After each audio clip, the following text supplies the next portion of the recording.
sejam bem-vindos ao nosso Planecast, o nosso podcast da Plane Aviation.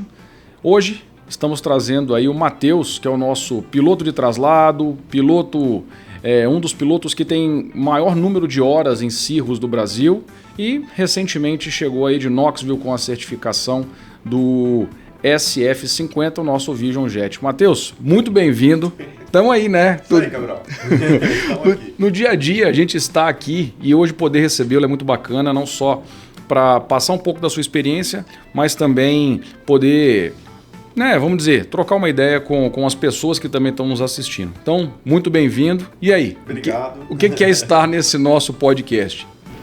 É um misto de sensação, né? Tá um pouquinho com vergonha, um pouquinho de surpresa, né? Como fui chamado. Vamos aqui.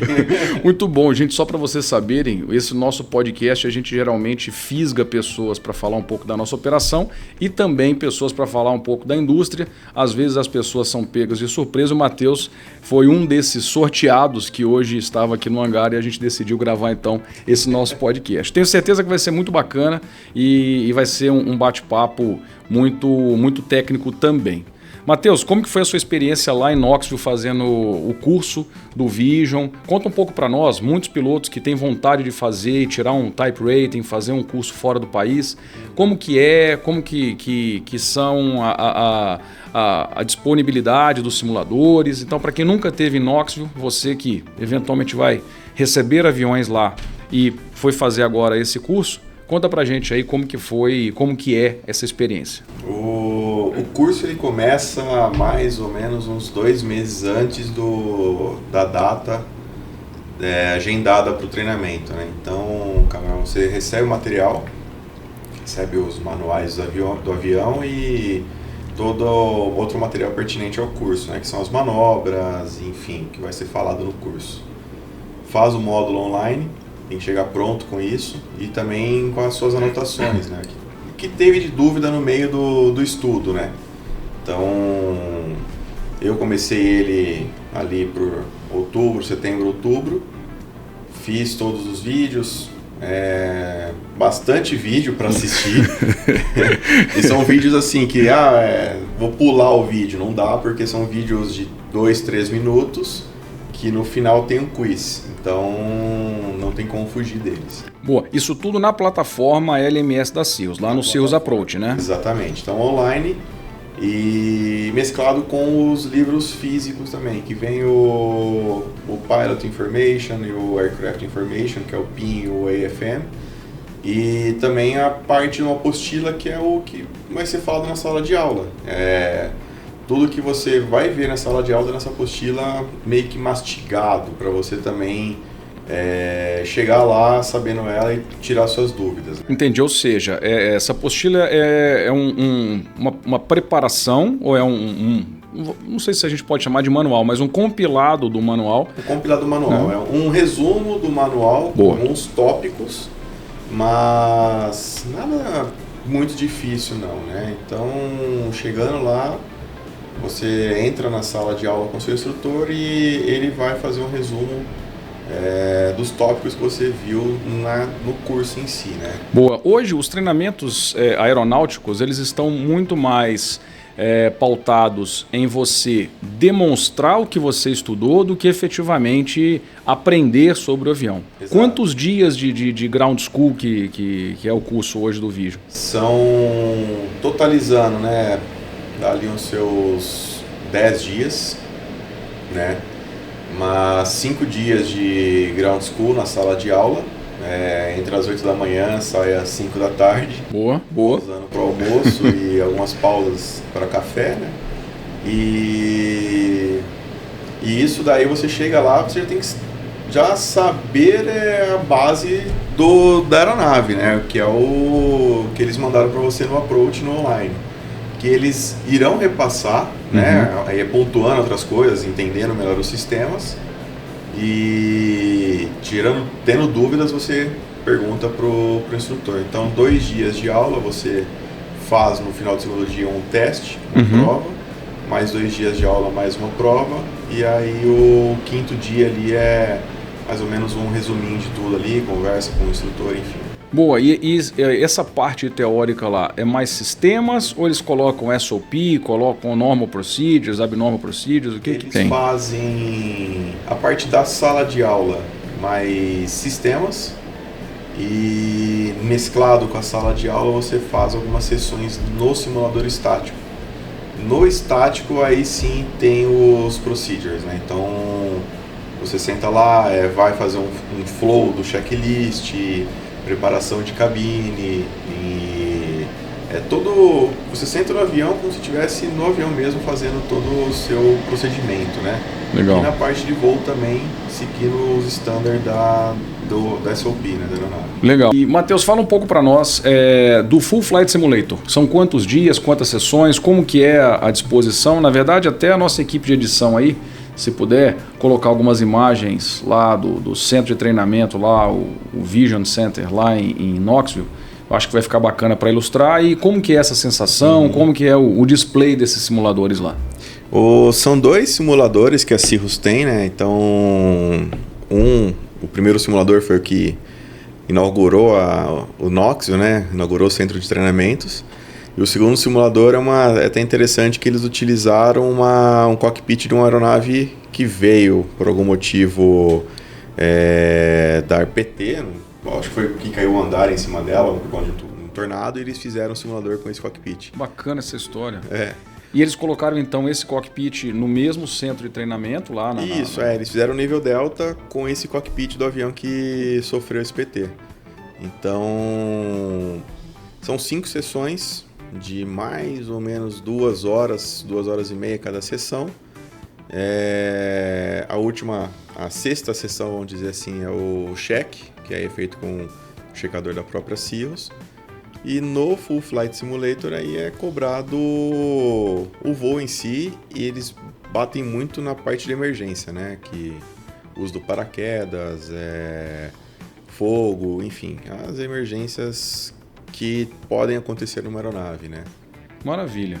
E você até falando do paraquedas, a gente sabe que a Cirrus sempre busca inovação, sempre busca tecnologia, e eles realmente investem nisso e embarcam isso nas suas aeronaves. Fala um pouquinho pra gente com relação à transição da linha SR, que a gente sabe que você é um dos pilotos mais voados aí no Brasil, para o treinamento, para a linha SF, o Vision Jet. Com relação à inovação, a gente sabe que eventualmente assusta, né? Tanta eletrônica, essa interface Garmin, em muitos casos ela é bem intuitiva, mas como que foi essa transição da linha SR para a linha SF Vision Jet? Eu falo que pra mim assim foi um pouco mais tranquila na adaptação do painel, porque a gente voa o G7, né? Então você voando o G2000 e indo pro jato pro G3000, a transição fica basicamente mesmo na motorização, né? Então o flow do G7 pro Vision é muito rápido. Então assim, você sair dali do SR, montar no Vision, você vai estar um pouco mais acostumado, e eu vi que até o Vision tem menos coisa inferior ao G7, né, no software dele, então é bem interessante isso. Boa, falar dessa transição, né? Às vezes a gente não imagina que dentro de um monomotor a pistão tem tanta tecnologia embarcada comparável a um monomotor a reação como o Vision. Maravilha, você agora que é um piloto que só voa então aeronaves com FADEC, né? Esse negócio que gera centelha não dá muito certo, né? Vai pra uma vela, não dá não. Não quer vela mais, não, né? Não. Tá bom. Conta pra gente um pouquinho da parte do paraquedas e do Safe Return do Vision. Então eu acho que é uma curiosidade e uma pergunta que muitas pessoas nos fazem, né? A gente sabe que a parte onde fica o paraquedas da linha SR na parte traseira, e no SF, no Vision, como que é, e fala um pouquinho também do Safe Return, que eu acho que é um marco aí para inovação e tecnologia embarcada nessa linha. O paraquedas do Vision, né? É interessante, né? O pessoal sempre questiona, né? Putz, mas o jato tal, tem paraquedas? Tem paraquedas. Ele não sai da cauda igual no SR-22, porque se sair da cauda o motor vai embora. Mas ele sai do nariz, são 3 pontos de fixação, então São 2 na frente e 1 na cauda, para equilibrar, desculpa, ao contrário, 2 atrás e 1 no nariz, que segura o avião. E depende da sua altitude, né? Então, eles falam, né, no treinamento que abaixo de 18 mil pés você abre o paraquedas, né, ele vai funcionar, e acima ele tem sistemas para restringir a abertura por conta de temperatura, velocidade. Então é um sistema bem inteligente, né? Se você está em cruzeiro ele vai matar a velocidade, na hora que você puxa a alavanca e não dispara na hora. Olha, no primeiro momento ele põe um pitch up para baixar a velocidade. Baixando a velocidade próxima ali dos seus 140 nós, ele já dispara o paraquedas, né? E caso o sistema dê o pitch up e a velocidade não abaixe, ele dispara de qualquer jeito. Porque ele sabe que então você está numa situação de mergulho, enfim, ele não vai ficar esperando. Então ele é bem inteligente, né? Então quando você dispara, você corta o motor. Então, caso dê um fogo no motor, uma coisa, você corta, ele já não manda mais combustível. Então, e segura o avião inteiro, né? Teve um caso aí de 2 casos de abertura de paraquedas do Vision, foi nos Estados Unidos, 100% de sucesso, né? Não teve nenhuma falha na abertura, né? Ótimo. E essas proteções, né, Matheus? A gente vê a complexidade, porque eventualmente foi o que você falou. Eu não conheço outro jato que tenha paraquedas, né? Exato. Então, quando você coloca ainda numa fase de projeto, a possibilidade de se ter um paraquedas em um jato, você tem que levar tudo isso em consideração. Poxa, eu vou abrir o paraquedas, mas então eu tenho que ser dentro de uma velocidade específica, um pitch específico, ou ter esses sistemas de proteção para que vão garantir, que possam garantir que ele abra de uma forma a ter um sucesso. Segura, né? Exato. Forma segura, né? Ou seja, ele não vai ser mais problema do que o problema que você já tem. Exatamente, não vai só piorar a história, né, para você, né? Exato. Na hora que você vê, parece uma balinha, né, enrolada assim com paraquedas, né, o Vision, né? Não vai ficar daquele jeito, Exato. né? Você imagina, poxa, o paraquedas ser mais uma outra ameaça, né? Exatamente. E o Safe Return? Safe Return Eu tenho uma curiosidade do treinamento do Safe Return. Muitas pessoas às vezes me perguntam, né? Pô, Cabral, será que... Como que é o sistema? Como que ele funciona? Né? Se dá para testar no Brasil, se ele foi testado. Então, Sim. Conta um pouquinho pra gente. O Safe Return é um botão que fica no meio da aeronave, assim, no teto da aeronave, né? Então, qualquer um que está a bordo pode apertar o botão. Então, o piloto passou mal, enfim, não sei pousar o avião. O passageiro aperta e instantaneamente o avião já vira um modo autônomo, onde ele mostra algumas mensagens na tela para o passageiro, indicando o que ele está fazendo, para onde ele vai, tempo estimado para o pouso, combustível estimado. Então ele vai avisando para o passageiro a bordo e para o controle também. Então ele vai mandando algumas mensagens automáticas na frequência de emergência, e também transforma o ELT no código de emergência. O transponder no código de emergência. Perfeito. Perguntas de aviador. Pode explicar. Desculpa que eu já te interrompi. Vai. Tranquilo. No Brasil, ele não foi testado, mas ele é aprovado para o Brasil. O que ele precisa? Uma pista que tenha um RNAV como procedimento. Era essa a pergunta. Então, a primeira pergunta era, poxa, só em pistas que tem ILS? Não. Então, se tiver um RNAV certificado, ele pode escolher aquela pista como sendo uma condizente. Pode ser uma pista que ele vai escolher para o pouso, sim. Boa. Em caso de acionamento inadvertido do botão, existe a opção para o piloto reverter essa situação? Ou, vou até um pouco além, num desmaio, num mal súbito, que eventualmente o piloto retome a consciência, tem como desabilitar e informar? Você tem uma maneira muito complexa de desativar, é só apertar o botão vermelho do piloto automático. Se apertou, ele já volta ao normal, né? Ao voo normal em si. Ou até o próprio botão em cima também. Porque em caso, tá dentro do avião ali, alguém bateu a cabeça, enfim, apertou o botão, o avião não vai se tornar autônomo e você não volta mais, né? Virei passageiro dele. Então, apertei errado, aperta novamente ou desacopla o automático, ele volta ao voo normal em si. Muito bom. Tem muito aviador que fala que até o Airbus tem vontade própria, né? Então, aquelas coisas, né, que a gente não vai correr o risco de encontrar com o Airbus aí sem piloto voando. No meio do caminho tá cruzando o cara sem ninguém. Então, é bom que o Safe Return ele tem uma certa autonomia, mas, como você disse, muito fácil de desabilitar. Não sabia que era simplesmente pelo piloto só automático. Apertar.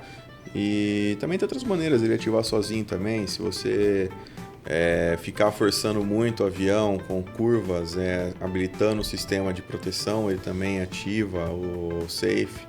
Então tem algumas maneiras aí de ativar sozinho também. Ok, ou seja, se ele até determinar que você está numa atitude anormal, né, ele pode assumir. Né, momentaneamente, né, ou até o piloto desabilitar. Exatamente. Muito bom. Acredito que para as manobras, eventualmente, se tiver que fazer um steep turn, alguma coisa assim, tenha que desabilitar as proteções também. Né? Você segurando o botão do piloto automático, ele mantém desligado e você consegue fazer essas manobras. Boa. Por falar em treinamento, por falar em manobras, vamos falar um pouco agora sobre o Matheus Aviador. Então, conta um pouquinho como é que você começou. Eu sei que aqui no hangar a gente tem um Bauru PES, né? Então, para entrar no hangar, a pessoa tem que ter um Bauru Card, alguma coisa assim. Tem que ser 014, exatamente. 011 dificilmente vai entrar sem uma entrevista um pouco mais avançada. Exatamente. Né? Então, conta para nós aí, como é que você começou na sua carreira, como é que você foi desenvolvendo aí a sua carreira de piloto? Eu comecei em Bauru, 014, voando planador lá em Bauru. Comecei com meus 17 anos, 18 anos, estava com já o brevet de planador, que na época só podia checar depois de 18, né? E lá mesmo fui voando planador e mesclando com o avião, né? Grana um pouquinho curta e tal, fui fazendo, juntando hora de planador para poder virar instrutor.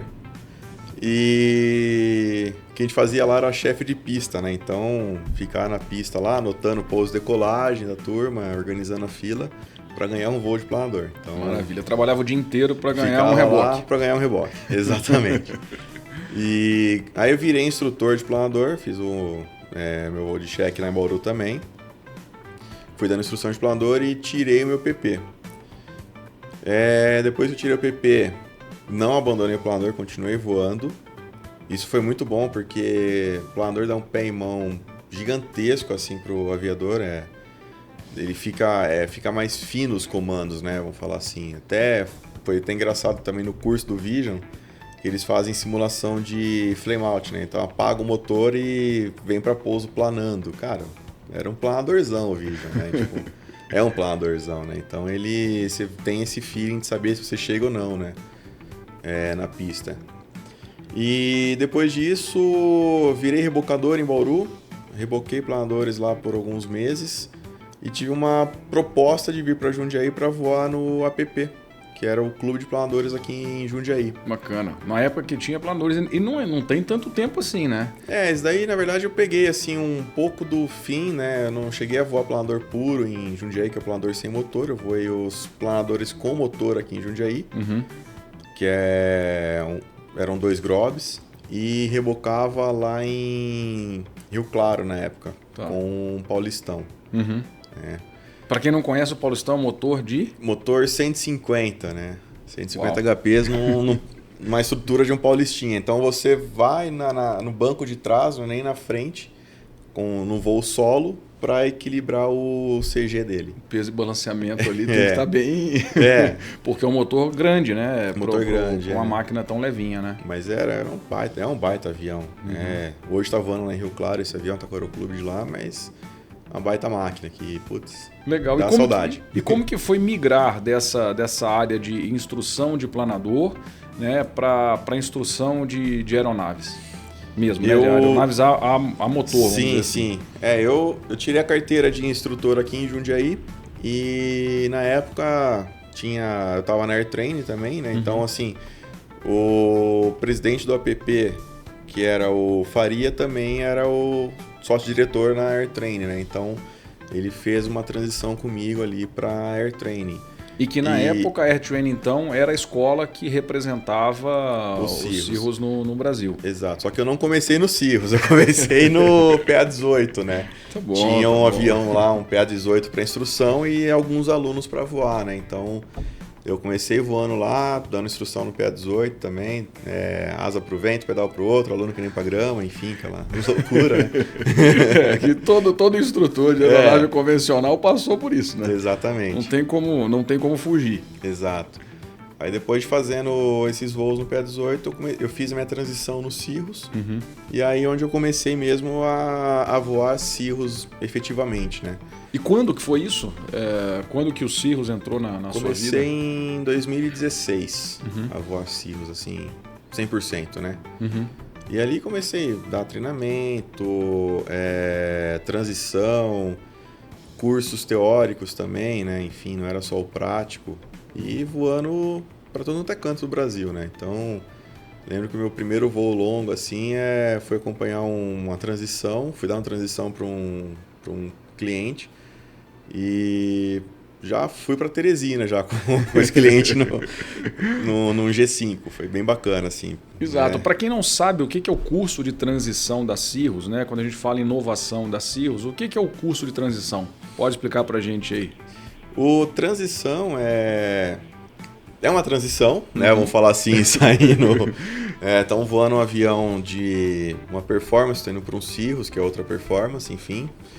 E é um ground school, né, onde você tem a parte teórica, né, e a parte prática. São 10 horas de voo de prática.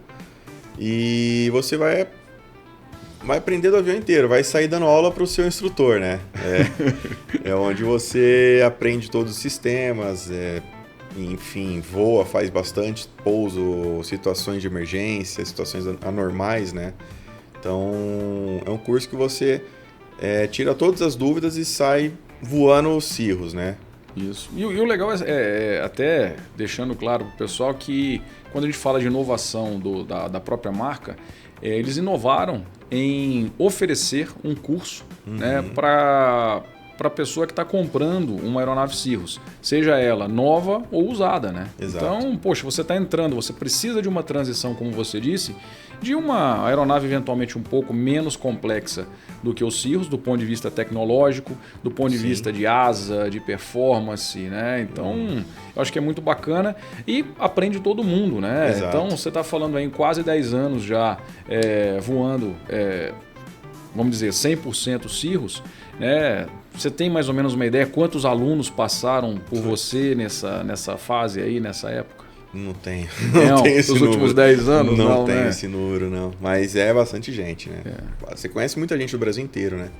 Então, e é interessante, porque assim, a Cirrus ela é a única marca que oferece esse tipo de treinamento, né? Pro proprietário ou pro piloto, né?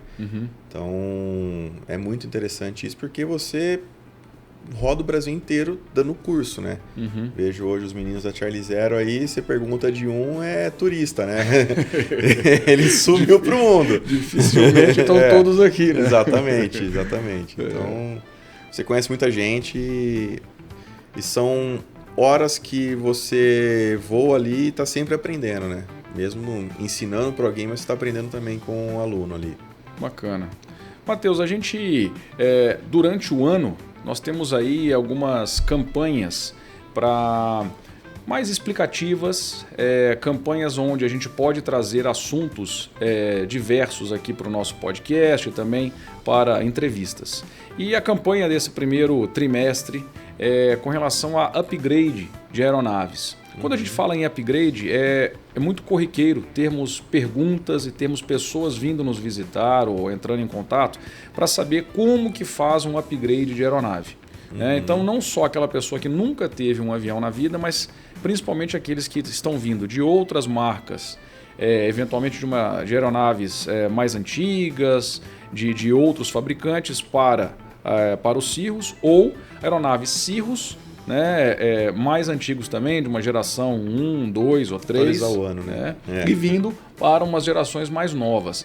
Quando a gente fala então de upgrade, quando a gente pensa nesse tipo de inovação e evolução que a marca teve nos últimos 10 anos, vamos dizer assim, que é o que você tem contato, o que você pode dizer com relação a essa evolução e para os nossos clientes que querem eventualmente fazer um upgrade na sua aeronave? A Cirrus, ela anualmente, né, se você pegar aí ano por ano, sempre tem uma novidade, né? Então é uma polaina que fecha para ganhar mais velocidade, é uma ponta de asa que eles mudam. Então, se você pega uma geração para outra, são mais de 300 itens, né, para apontar entre vamos falar, G5 e G6, 300 itens. Nesse agora, parece que é o G6 G7.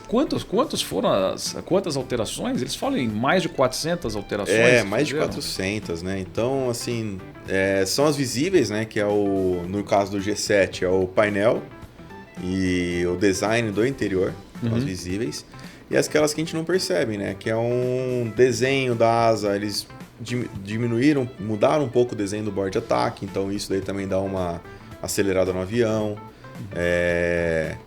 Eventualmente algum componente, o quadripá, ou algum componente interno, eletrônico, algo que a gente não consegue ver que está ali atrás da parede de fogo. Exatamente, que está ali e você vai vendo ao longo do tempo, assim, numa oficina, você fala, putz, isso daqui não tinha no outro, mas tem nesse agora. Então, são os itenzinhos assim que a Cirrus ela mexe e que sempre está inovando, né?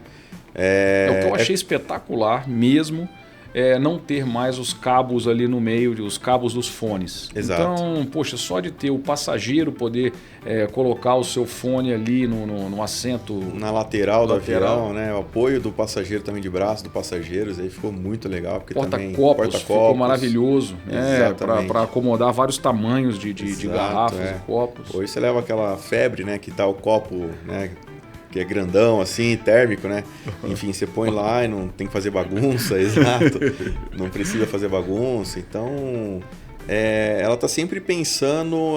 A Cirrus ela trabalha muito junto com o automotivo, né? Bem parecido também as evoluções, conforme você vai vendo a necessidade. E também eu falo que parece muito com a Apple, né? Então, assim, sempre tem uma novidade a cada lançamento, né? Você nunca tem... algo que... Igual, né? Exatamente. Então... E foi o que você falou, dessa geração 7 para um upgrade para um Vision Jet, que a gente tem visto alguns clientes também saindo para esse tipo de upgrade, né? Saindo do pistão para o jato, já direto, sem passar por um turbo-hélice. Sim.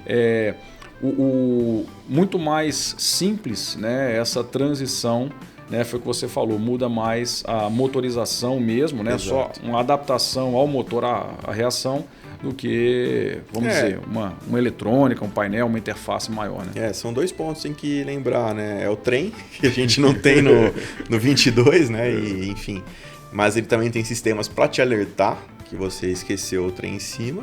E o motor, né? O tempo de reação, né? Porque isso daí eu percebi, né? Você vem num pistão ali, numa hélice, né? Vem calçadinho no motor e capa o motor lá atrás, ele vem embora, né? O jato já tem uma diferença de reação, né? Então... Se precisar de uma remetida, ele demora ali eles dizem até 8 segundos para o motor conseguir entrar full power, né? Full power, full mandioca. É isso aí. Então, Matheus, esse é o primeiro podcast que você faz a sua presença, né, da O Ar da Graça. Eu quero já te convidar para uma próxima edição do podcast para falar sobre os voos de traslado, que eu sei que você se especializou nisso também nos últimos anos. Agradeço demais a sua disponibilidade de estar aqui com a gente, a sua simpatia de estar aqui. Você que é famoso aí em vários vídeos aí do YouTube. Nada. Então, obrigado por estar com a gente aqui. E agradecer também por estar com a gente no dia a dia, né? No início do ano é sempre um pouco mais tranquilo, você não tem que ir muitas vezes para os Estados Unidos para buscar avião. Então, muito obrigado por ter feito essa aparição aqui no nosso podcast. Obrigadão, Cabral. Até a próxima. Valeu.